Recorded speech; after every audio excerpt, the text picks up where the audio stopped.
श्रीमद् भागवत श्री कृष्ण की जीवन यात्रा।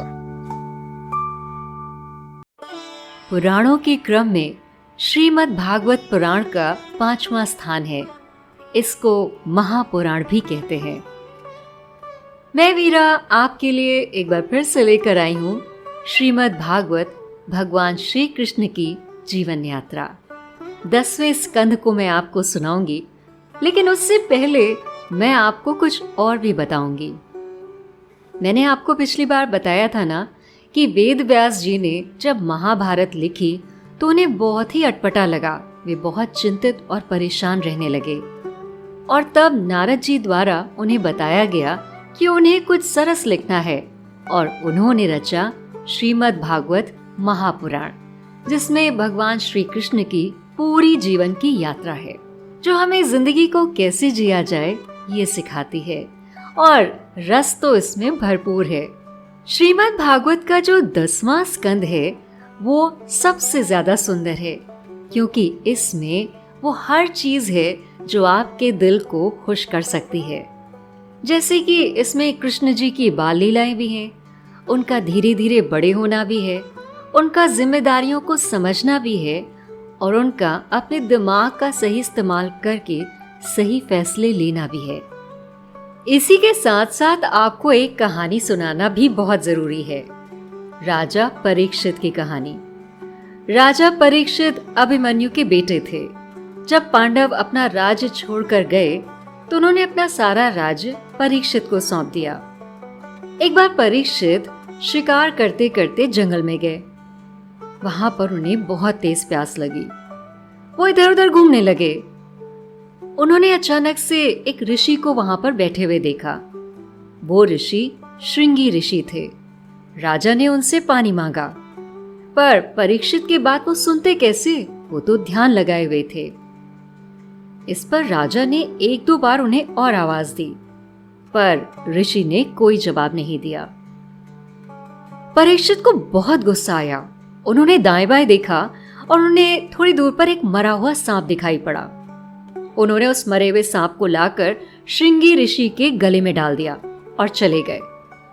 थोड़ी देर बाद जब उनके पुत्र, उनके शिष्य वहां आए और उन्होंने ये नजारा देखा तो उनको बहुत गुस्सा आया और फिर श्रृंगी ऋषि के पुत्र ने श्राप दे डाला कि जिसने भी मेरे पिता के गले में ये सर्प डाला है उसकी 7 दिन में सांप काटने से ही मृत्यु हो जाएगी।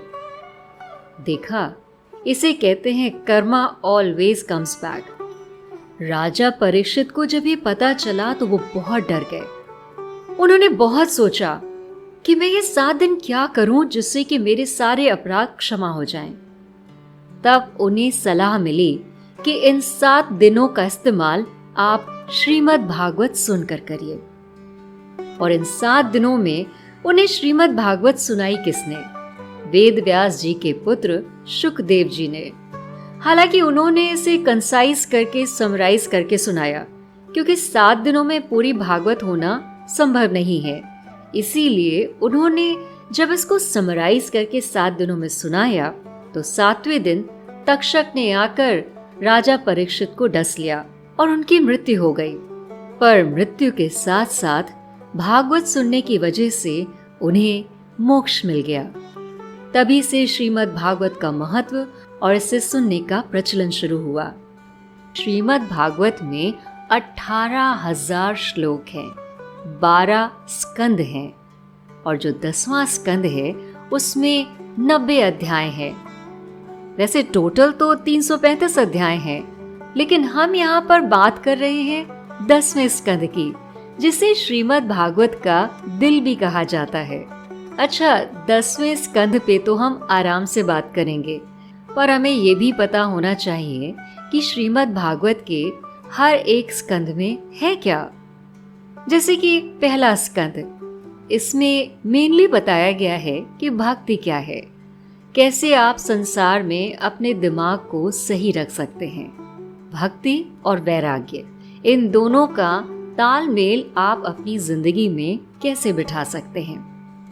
फिर आता है दूसरा स्कंद, जिसमें बताया गया है कि ये यूनिवर्स यानी ब्रह्मांड कैसे उपजा और विराट पुरुष उसकी उत्पत्ति कैसे हुई। अब आपके दिमाग में सवाल आएगा कि विराट पुरुष है क्या। विराट पुरुष यानी इनफाइनाइट। कहा जाता है हमारे धर्म में कि पहले सब कुछ एक अंडे में समाया हुआ था और फिर जब वो अंडा फूटा तभी उससे सृष्टि का आरंभ हुआ। और ये सब किया किसने? विराट पुरुष यानी इनफाइनाइट ने। जब आप तीसरे स्कंद पे आते हैं तो उद्धव जी ने भगवान की यानी श्री कृष्ण की बाल लीलाओं का वर्णन किया है। ये भी स्कंद बहुत सुंदर है। फिर जब चौथा स्कंद आप पढ़ेंगे तो उसमें आप ध्रुव और पृथु के बारे में सुनेंगे। ध्रुव का नाम सुनते ही आपको कुछ याद आया? वही ध्रुव, आसमान में जो तारा ध्रुव है उन्हीं के नाम पर पड़ा है। और पृथु यानी पृथ्वी से जिनका सीधा संबंध था। पांचवें स्कंध में समुद्र, पर्वत, नदी, पाताल, नर्क इत्यादि इन सारी जगहों पे क्या स्थिति होती है इसके बारे में बताया गया है। और छठवें स्कंध में बताया गया है कि कैसे देवता, मनुष्य, पशु, पक्षी इन सब ने जन्म लिया। देखिए, अगर आप ध्यान से समझें तो बिल्कुल बिग बैंग की थ्योरी भी ऐसी ही है। सातवें स्कंध में हिरण्यकश्यपु और हिरण्याक्ष के साथ प्रहलाद का वर्णन है। वही प्रहलाद जिनका नाम जुड़ा है होलिका दहन के साथ। आठवें अध्याय में गजेंद्र मोक्ष, मनवंतर कथा और श्री कृष्ण के वामन अवतार का वर्णन किया गया है। नवें अध्याय में सारे राजवंशों का वर्णन है और श्री राम की कहानी है। अच्छा, आपको मैं ये बता दूं कि भगवान विष्णु के 10 अवतार हुए थे, जिनमें से श्री कृष्ण एक अवतार थे। लेकिन श्रीमद् भागवत पढ़ने के बाद आपको पता चलेगा कि भगवान श्री विष्णु ने 24 अवतार लिए थे। श्रीमद् भागवत को भी एक अवतार ही माना गया है।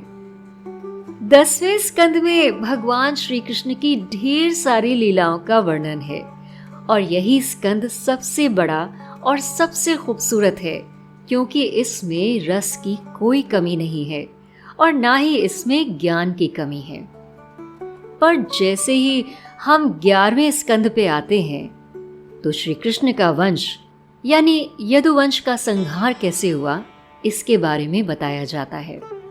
और 12वें स्कंद में सभी युगों का वर्णन है, यानी सतयुग, द्वापर युग, त्रेता युग और कलयुग। इसी के साथ प्रलय का और भगवान के उपांग आदि इन सब के बारे में बताया गया है। तो भाई, ये तो बहुत ही छोटा सा और प्यारा सा इंट्रोडक्शन था श्रीमद् भागवत के 12 स्कंधों का।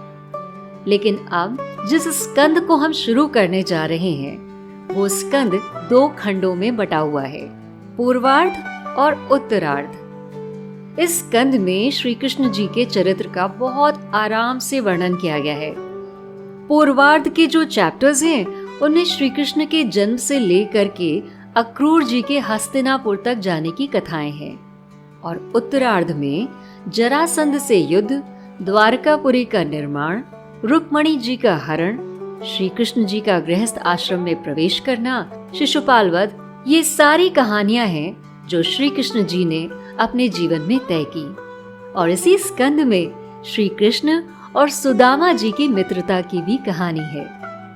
तो मेरे यानी वीरा के साथ श्रीमद् भागवत के 10वें स्कंद का पहला अध्याय अगले एपिसोड में सुनने के लिए तैयार हो जाइए। हाँ, एक बात का ध्यान जरूर रखिए। वैसे तो कहा जाता है कि जब भी आप इसको सुने अपने मन को शांत रखें, अपने शरीर को साफ रखें और किसी एकांत जगह पर बैठकर आराम से सुने। कहने को तो लोग बहुत कुछ कहते हैं कि किस विधि विधान से इसे सुनना चाहिए, पर देखिए, आपको जहां श्रद्धा के साथ, आराम के साथ और पूरे ध्यान के साथ इसे सुनने में आसानी हो, आपको वैसे ही सुनना चाहिए। पर मैं आपसे ये जरूर कहना चाहूंगी कि इसे सुनना अवश्य चाहिए। अगर आपको हमारे धर्म यानी हिंदू धर्म की गहराई के बारे में समझना है तो श्रीमद् भागवत को सुनना आपके लिए बहुत जरूरी है।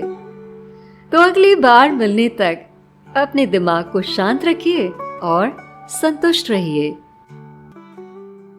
बोलो नारायण नारायण हरि हरि, बोलो नारायण नारायण हरि हरि।